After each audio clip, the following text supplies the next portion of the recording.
మిత్రులారా, ఆనాడు మీ శ్రమతో నంది అవార్డులు సాధించడమే గొప్ప అనుకున్నాం.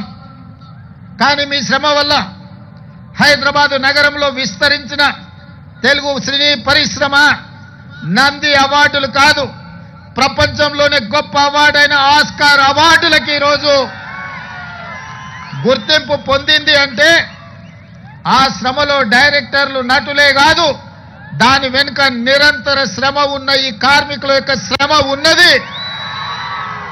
మీ రక్తాన్ని చెమటగా మార్చి దారబోసి షూటింగ్ లో ఫైటర్స్ ప్రాణాలు వదులుకుంటే ఈనాడు ఆస్కార్ అవార్డులు రావడం జరిగింది.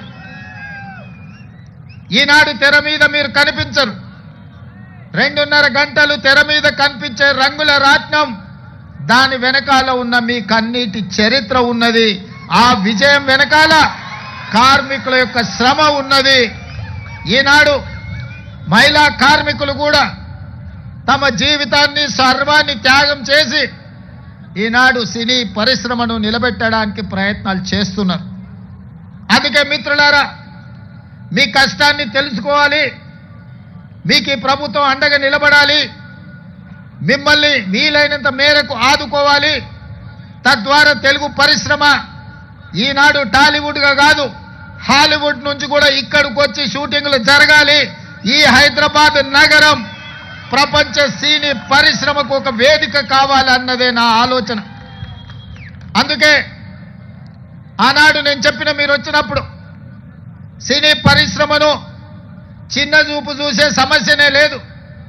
ఈనాడు ప్రతివాడు, నేను ఐటీ ప్రొఫెషనల్లను, హైదరాబాద్ నగరానికి ఐటీ అడ్డాను,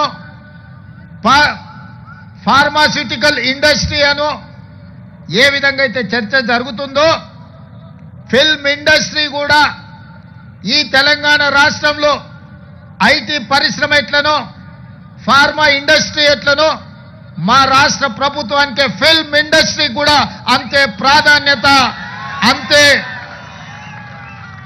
అవకాశాలను ఇవ్వాలని ఈనాడు నిర్ణయించుకున్నాం.